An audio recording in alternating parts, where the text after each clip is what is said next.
One mark questions. What is Curie? Curie is the activity of 1 gram of radium 226. What is mass defect? हर एक nuclear reaction में आपके जब parent से daughter जाते हैं तो कुछ एक छोटा सा मास जो है लॉस हो जाता है, उसको हम लोग मास डिफेक्ट बोलते हैं. मास नंबर क्या होता है? किसी भी एटम में प्रोटॉन्स और नंबर न्यूट्रॉन्स के नंबर को हम लोग मास नंबर बोलते हैं. Binding energy. बाइंडिंग एनर्जी वो एनर्जी है जो आपको लगाना पड़ता है ताकि आपका न्यूक्लियस जो है टूट जाए. So binding energy is the energy required to break a nucleus into individual protons and neutrons. यहाँ पे हम लोग को करना क्या है? फिल इन द ब्लैंक्स करना है. यहाँ देखिए, यहाँ पे आप देखेंगे कि ये मास नंबर इधर 30 है डॉटर साइड में, पेरेंट साइड में. डॉटर साइड में ये 30 है, तो यहाँ जो भी होगा उसका मास नंबर 0 होगा, क्योंकि ऑलरेडी मास नंबर जो है 30 हो चुका है. यहाँ पे देखेंगे कि एटॉमिक नंबर 1 से कम हो रहा है. So this should be something like this. So from Soddy's law we know that जब मास नंबर सेम रहता है और एक एटॉमिक नंबर 1 से कम होता है तो हम लोग उसको बोलते हैं बीटा माइनस. हाँ, बीटा प्लस. बीटा माइनस में ऊपर जाता है. एल्यूमिनियम प्लस न्यूट्रॉन गिव्स, ये 27 + 1 28 है, यहाँ 24 है, तो यहाँ पे 4 होना चाहिए. यहाँ पे 13 है, यहाँ 11 है, यहाँ 2 होना चाहिए जो कि अल्फा है. Average binding energy. तो बाइंडिंग एनर्जी पहले डिफाइन किया है जैसे पिछले इसमें स्लाइड में. And binding energy divided by mass number is called average binding energy. Dead time क्या होता है? जीएम काउंटर दो आयनाइजेशन इवेंट्स के बीच में एक ऐसा समय आता है जब आपका GM counter is not in a position to register any new ionization event. उसको हम लोग बोलते हैं डेड टाइम. रिजॉल्विंग टाइम क्या होता है? Resolving time is dead time plus recovery time. So it is the minimum time required between two primary ionizing events so that they can be counted individually by the counter. Half life क्या होता है? Parent को आधा होने में जो time लगता है हम लोग उसको हाफ लाइफ बोलते हैं. एवरेज लाइफ क्या होता है? हाफ लाइफ का 1/2 half life is called average life. Range क्या होता है? तो आपका जो न्यूक्लियर रेडिएशन है अल्फा बीटा गैमा, वो जब एक मीडियम से होके गुजरता है तो वो हर एक जो मीडियम के जो मॉलिक्यूल हैं उनके साथ वो कोलाइड करता है, जिसके दौरान वो अपना एनर्जी खोता है. तो एक डिस्टेंस में आके उसके सारे एनर्जीज चले जाते हैं. उस डिस्टेंस को हम लोग रेंज बोलते हैं. Is the distance travelled by the nuclear radiations before it loses its entire energy through inelastic collision. आर अल्फा का रेंज सबसे छोटा होता है, बीटा को से बड़ा होता है, गैमा का उन दोनों से बड़ा होता है. आइसोटोप्स क्या है? जिसमें प्रोटॉन सेम है, न्यूट्रॉन्स अलग है, हम उसको आइसोटोप्स बोलते हैं. आइसोटोन्स जिसमें न्यूट्रॉन सेम है, प्रोटॉन्स अलग होंगे, जैसे H3 और He. हीलियम 3 में 2 न्यूट्रॉन्स है, हीलियम 4 में हाइड्रोजन 3 में 2 न्यूट्रॉन्स है, हीलियम 4 में भी 2 न्यूट्रॉन्स है. So they are isotones of each other. Isobars क्या है? जिसमें नंबर ऑफ प्रोटॉन्स और न्यूट्रॉन्स सेम है.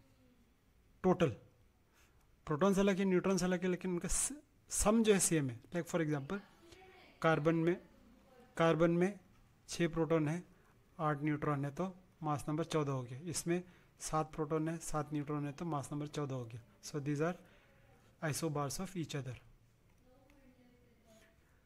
जीएम काउंटर का प्लेटो वोल्टेज क्या होता है?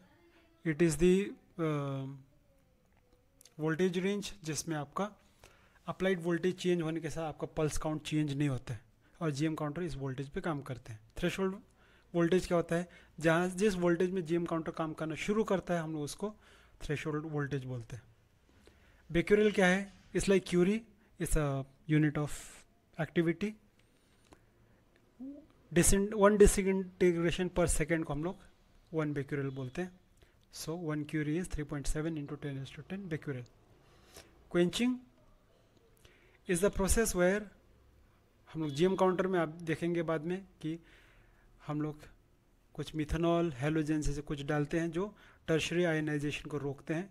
एंड ये जो मॉलिक्यूल से क्या करते हैं, जो आपके कुछ एक्साइटेड स्पीशीज़ है, जब वो डी एक्साइट होता है एक्चुअली वो लाइट छोड़ता है, ये जो मॉलिक्यूल्स है इस लाइट को एब्सॉर्ब करता है, नहीं तो अगर ये नहीं करता था तो ये लाइट आपका टर्शियरी आयनाइजेशन देता था. सो these gases prevent tertiary ionization. How? By absorbing the light which is being emitted by the excited species. इस प्रोसेस को हम लोग क्वेंचिंग बोलते हैं. ओके, अब now this is 3 mark questions. Question है ये, रेडियो एक्टिविटी क्या है? Radio activity is the phenomena of spontaneous disintegration of N unstable nuclei with emission of some high energy radiation like alpha, beta और gamma. इसमें alpha beta positron gamma का example पूछा है, तो हम लोग ये लिखेंगे अल्फा में क्या होता है. अल्फा जब डीके होता है तो पेरेंट्स 2 न्यूट्रॉन खोता है, 2 प्रोटॉन खोता है, इसलिए उसका मास नंबर 4 से कम हो जाएगा, प्रोटॉन का नंबर 2 से कम हो जाएगा. लाइक यहाँ पे radium 226 becomes radon 222 plus alpha. Beta particles are electrons. It is formed when one neutron in the parent is converted into proton. यानी पेरेंट का एक न्यूट्रॉन कम हो जाएगा और डॉटर का एक प्रोटॉन बढ़ जाएगा, तो मास नंबर सेम रहता है, एक प्रोटॉन बढ़ जाता है. सो ये एग्जांपल दे सकते हैं, और ये एग्जांपल इसलिए भी इम्पोर्टेंट है क्योंकि ये आपके वाइवा के लिए भी पूछा जा सकता है. आप जब जो एक्सपेरिमेंट करते हो, remember we use strontium 90 is a beta source, so strontium 90 gives yttrium. No, this is not correct. This should be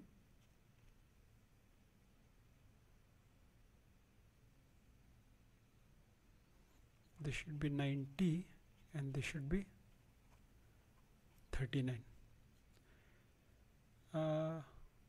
beta minus, हाँ 39. एटॉमिक नंबर 1 से बढ़ जाता है और मास नंबर सेम रहते हैं. पॉजिट्रॉन में उल्टा होता है, एटॉमिक नंबर 1 से कम हो जाए और मास नंबर सेम रहते हैं. गामा में कुछ नहीं होता है, सिर्फ एनर्जी कम हो जाता है. सो रेडॉन गिव्स रेडॉन. अगला क्वेश्चन, ये डीके कॉन्सेप्ट का डेरिवेशन पूछा गया है, तो हम लोग इसको कैसे करेंगे? रेडियो एक्टिव डीके को हम लोग कैसे लिख सकते हैं? एक्स गिविंग वाई, एक्स आपका पेरेंट है, वाई आपका डॉटर है, डॉटर स्टेबल है.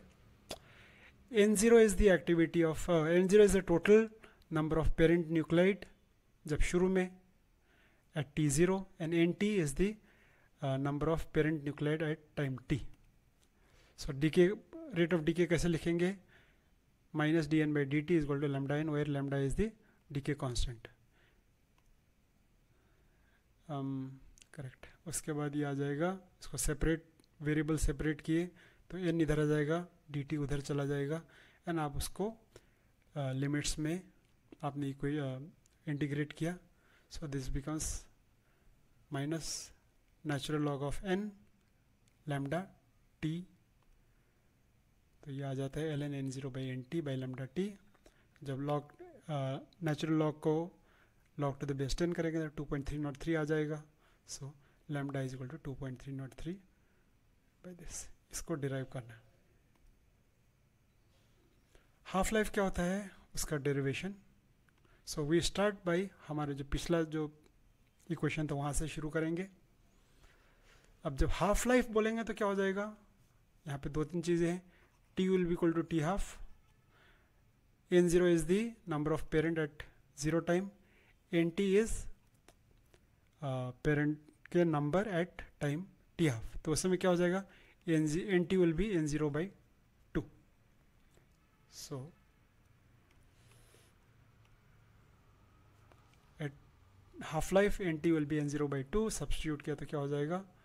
ये सब्स्टिट्यूट किया, ये N0 कैंसिल हो जाएगा यहाँ से, ये N0 और ये N0 कैंसिल हो जाएगा. ये 2 जो है डिनोमिनेटर के डिनोमिनेटर में, so it will come as numerator, तो ऐसा हो जाएगा. इन दोनों का मल्टीप्लिकेशन है 0.693. So lambda is equal to 0.693 by T half. T half ऊपर चला जाएगा, लैम्डा आ जाएगा. So half life T half is equal to 0.693 by lambda.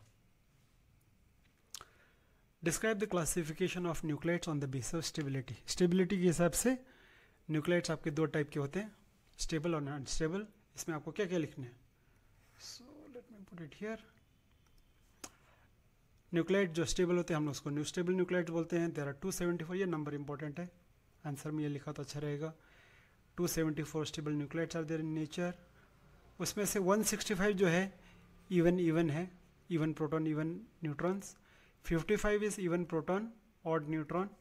50 is odd proton even neutron, and there are only 4 which has odd proton and odd neutron. एक दो example ले लेते हैं। इजी एग्जांपल है हीलियम 4, कार्बन 12, ऑक्सीजन 16। अनस्टेबल क्या होता है, जो रेडियो एक्टिव करता है। These are nuclides which undergo है, विच आर अनस्टेबल। ये एग्जांपल है। So you can, if you get these questions, this is how you should frame your answers. Okay, आपका वोल्टेज के साथ साथ आपका ये कैसे चेंज होता है, काउंट कैसे चेंज होते हैं। तो आपको पहले ये ग्राफ बताना पड़ेगा। ग्राफ को हम लोगों ने 1 2 3 1 2 3 4 5 6 रीजन्स में बांटे। 6 रीजन्स के बारे में थोड़ा थोड़ा लिखना है। तो कैसे लिखेंगे देखिए। तो आप ये रिकॉम्बिनेशन रीजन बोलते हैं। अगला जो है आयनाइजेशन चेंबर रीजन, ये जो है ये आयनाइजेशन चेंबर रीजन है। This is proportional region, region of limited proportionality, ये जीएम रीजन है, और ये कंटिन्यूस रीजन है। So this is how you should write your answer. GM counter का कंस्ट्रक्शन और वर्किंग, यहाँ पे I have try to draw this step by step. आप लोग ये पढ़ेंगे। सो बेसिकली आपको एंड में ये डायग्राम बनाने आना चाहिए, और ये पॉइंट्स लिखने आने चाहिए। और ये वर्किंग यहाँ पे ऐसा है। सेंटिलेशन काउंटर का भी वैसे ही है।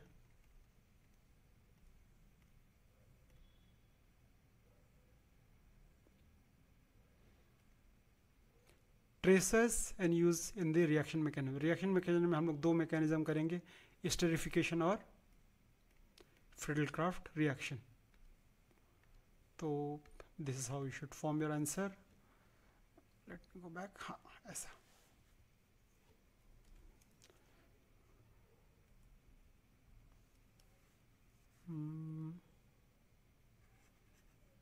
हियर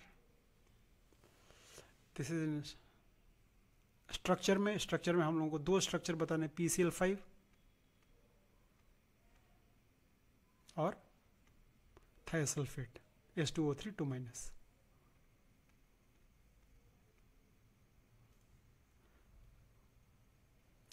फाइनली शॉर्ट नोट है, ये 2.5 मार्क्स के आते हैं।